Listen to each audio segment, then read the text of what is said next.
നവരത്ന എന്റർടൈനേഴ്സിന്റെ ഒരു പൊതുപ്രവർത്തനത്തിലൂടെ നമുക്ക് കടന്നില്ല.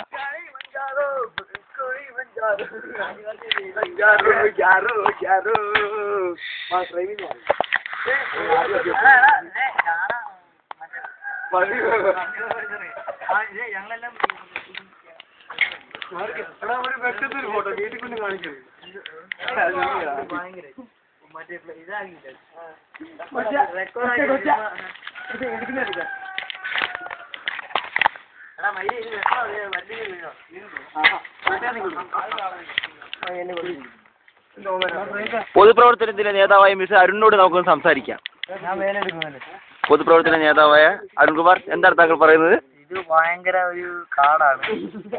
എന്നിരുന്നാൽ തന്നെയും ഇത് കാടാണ്. വിഷ്ണു ഞങ്ങളെ കെണിയിൽ ചാടിക്കാനായിരുന്നു. ഇതിലെന്തോ അവൻ ഒരുപാട് ലാഭങ്ങൾ കണ്ടിരിക്കുന്നുണ്ടാണ് ഞങ്ങളെ കൊണ്ട്. ഇനി ഇവർക്ക് ജോലി നൽകിയ വിഷ്ണുവിനോട് നമുക്ക് സംസാരിക്കാം. വിഷ്ണു പ്ലീസ്. ഈ ലാറി മൊബൈൽ പിടിക്കുന്നതാണ് എന്റെ അഭിപ്രായം. അവൻ കരിപ്പുണ്ട് അടുത്തത്. ലേബറിനെ പ്രിയങ്കരനായ തൊഴിലാളി മിഥുൻലാൽ ചപ്പറിന്റെ കൊണ്ട് അമ്മാനമാടുന്ന മിഥുൻലാലിനോട് നമുക്ക് സംസാരിക്കാം. പനിയെ കാരണം സുഹൃത്തുക്കളെ എനിക്ക് അധികം ഒന്നും പറയാൻ മേല. എങ്കിലും ഞാൻ പറയുകയാണ്, ഇലക്ഷൻ പ്രമാണിച്ച് അവിടെ നിൽക്കാൻ ഞങ്ങളെ സാധിപ്പിക്കാതെ ഇവിടെ വന്ന് ഞങ്ങളെ ഇവിടെ ദാരിദ്ര്യ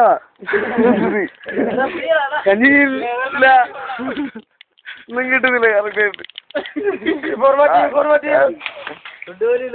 വീട്ടിൽ പട്ടിണിയായിരുന്നെങ്കിലും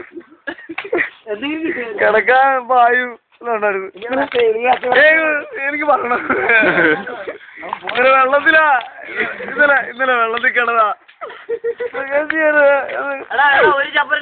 വിഷ്ണു മനഃപൂർവ്വം വെട്ടിച്ചടിച്ചെന്നാണ് ഇവർ പറയുന്നത്.